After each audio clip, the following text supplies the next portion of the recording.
বাজে 7:30। আজকে আর রোদ টোদ দেখা যাচ্ছে না এখনো পর্যন্ত, বেশ মেঘমেঘ করে আছে, ভালোই লাগছে ওয়েদারটা। সকাল সকাল উঠে নিজে ফ্রেশ হয়েছি আর চা করা হয়ে গেছে আমার, আর বসিয়ে দিয়েছি এখানে একটুখানি আলু সেদ্ধ, একটুখানি আলুর পরোটা করে ছেলেকে দেবো আর কি, সেই জন্য আজকে আর খোসা টোসা ছাড়াই নি, দুটো করে পিস করেছে দিয়ে দিয়েছি। চা নিয়ে বসেছি, চাটা খাওয়া ছেলে অবশ্য উঠে গেছে, সকালে 10 মিনিট পরে দরকার চা। ঠিক আছে, আর আজকে ছাতু দিয়ে দেবো, ছাতু খেয়ে চলে যাবে। উঠেছি অনেকক্ষণ, 6টা 20-তে উঠেছি, 1 ঘন্টা আগেই উঠেছি, এসে মোবাইল দেখছিলাম। Good morning, welcome to our new blog. কেমন আছে সবাই? আশা করছি সবাই খুব ভালো আছে, সুস্থ আছো, পজিটিভ আছো। বাইরের ওয়েদার তোমাদের প্রথমে দেখিয়ে নিলাম, সুন্দর একটা ওয়েদার আছে। যদি এটা সারাদিন থাকে তাহলে খুব ভালো হয়, বৃষ্টির দরকার নেই, কিন্তু এরকম ঠান্ডা ঠান্ডা হাওয়া আর এরকম মেঘমেঘ ওয়েদার থাকলে ভালোই হয়। কতটা হাওয়া দিয়েছে দেখো, পুরো এটা উঠছে। এই দুটো গেট খুলে দিলে খুব হাওয়া ভালো লাগে। জানি না, হয়তো একটু পরে দেখা যাবে আবার চড়া রোদ উঠেছে, কালকেও খুব রোদ উঠেছিল। তো কালকেও আমি মানে বেরিয়েছিলাম একটুখানি কাজে, মারাত্মক রোদ উঠেছিল, খুব গরম লাগছিল কালকে। কালকে আর রাত্রেবেলা আমি শুতেও পারিনি, কালকে এখন যেরকম হাওয়া দিয়েছে কালকে রাত্রে এরকম হাওয়া ছিল না, যার জন্য আমি এই ঘরে এসিতেই নিচে বিছানা করেছিলাম।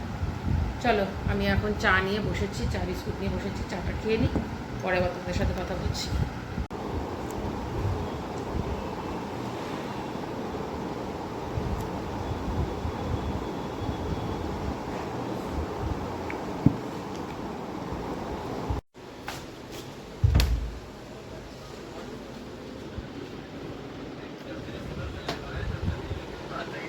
আলুটা মাখা হয়েছে, এর মধ্যে একটুখানি পেঁয়াজ কুচিয়ে দিয়েছি, অল্প একটু রসুন দিয়েছি, আর ভাজা মশলা আর নুন, এটা দিয়ে মেখেছি। সিমটা একটু মোটা মোটা করে ভেজে দিলাম, দেখি কী দিয়ে দিই। পরোটা না একটু আলু ভেতরে বেশি না থাকলে না ভালো লাগে না খেতে, আর কি এমনিও খাওয়া হয়ে যায়। আর আমার সসের পাউচগুলো নেই, তবে দই আছে খানিকটা, দেখি দইটা একটুখানি ইয়ে করে এটার সাথে দিয়ে দেবো।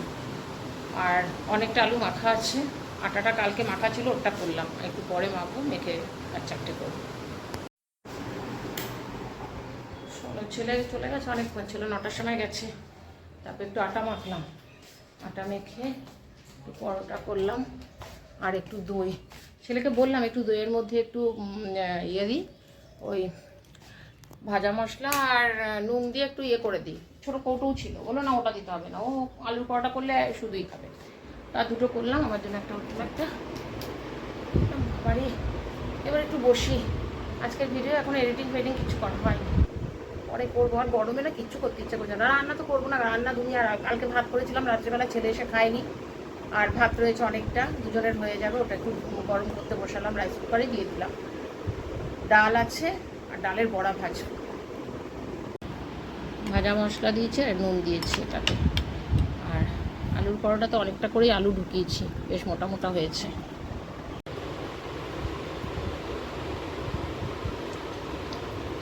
আলুর টুকটার মধ্যে না একটুখানি ভাজা মশলা দিলে ভালো লাগে খেতে, টেস্ট হয় খেতে। বড়া ভাজছি, এটা মুসুরির ডাল আর বিউলির ডাল ভিজিয়ে রেখেছিলাম, পেস্ট করে রেখেছি, ওই কটা ভাজলাম, বাকিটা ফ্রিজে রেখে দিলাম। যখন বেটেছি তখন এর মধ্যে দুটো কাঁচা লঙ্কা দিয়ে দিয়েছিলাম, লাল কাঁচা লঙ্কাগুলো যেটা সেটা দিয়েছিলাম, আর একটু রসুন, 2 কোয়া রসুন দিয়েছিলাম, দিয়ে পেস্ট করেছি ডালটার সাথে ওইটা। আর তারপরে একটুখানি জিরে, অল্প লঙ্কার গুঁড়ো আর হলুদ, নুন দিয়ে ওটা পেস্ট করে অনেকক্ষণ আগে ফ্রিজে ঢুকিয়ে রেখেছিলাম। এই কটা ভাজলাম আমি দুজনের, আর বাকিটা রাত্রে ভাজবো। আজকে খাবারে নিয়েছি বড়া ভাজা, বড়া ভাজা তেল দিয়ে ভাতটা খাবো, একটা কাঁচা লঙ্কা ভেজেছি, আর একটু সোয়াবিনের পকোড়া টাইপের করেছিলাম, ওটা ছিল, ওটা গরম করে নিলাম, আর ডাল আছে ওইদিকে। মধ্যে আমার মা ফোন করে যাচ্ছে, মাকে কাটলাম, কারণ ছেলে ফোন করেছিল, ওই বন্ধুর সাথে কথা বলতে বলতে ছেলে ফোন করেছে, ওর আবার রিচার্জ শেষ হয়ে গেছে, ও আবার হোয়াটসঅ্যাপ থেকে ফোন করেছিল, দিয়ে ও মা সেই সময় দিকে ফোন করছে, মাকেও কেটে দিলাম। আমি আটাটা মাখতে মাখতে মায়ের সাথে একটু কথা বলে নিই, চলো আটাটাও মেখে নিই, পরে আবার তোমাদের সাথে কথা বলছি।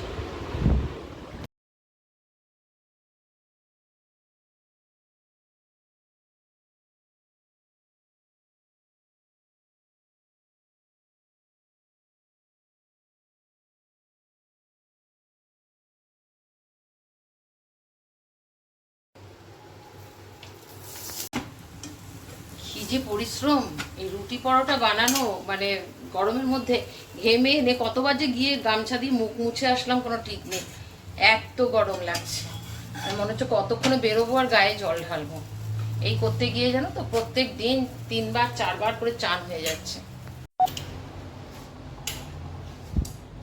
যাই এবার গিয়ে চান করবো। এটা জানলা টানলাগুলো খুলে দিয়ে এই ঘরে ঘুমুট হয়ে আছে এই ঘরটা। তো জানলাগুলো খুলে দিলে বেশ তাও একটুখানি হাওয়া লাগে, হাওয়া আছে বাইরে, নিচে গেলে পরে হাওয়াটাও বোঝা যায়। এখন চান করবো করে নিচে যাব। কি গরম, ভাবলাম যে নিচে গেলে বোধহয়, তবে সন্ধ্যের দিকে একটুখানি হয়, আজকে তো তাড়াতাড়ি নেমেছি। এই গরম, অবস্থা খারাপ হয়ে যাচ্ছে হাঁটতে। সত্যিই গরমে আর পারা যাচ্ছে না গো, মনে হচ্ছে না এবার জীবনটাই শেষ হয়ে যাবে এবারে।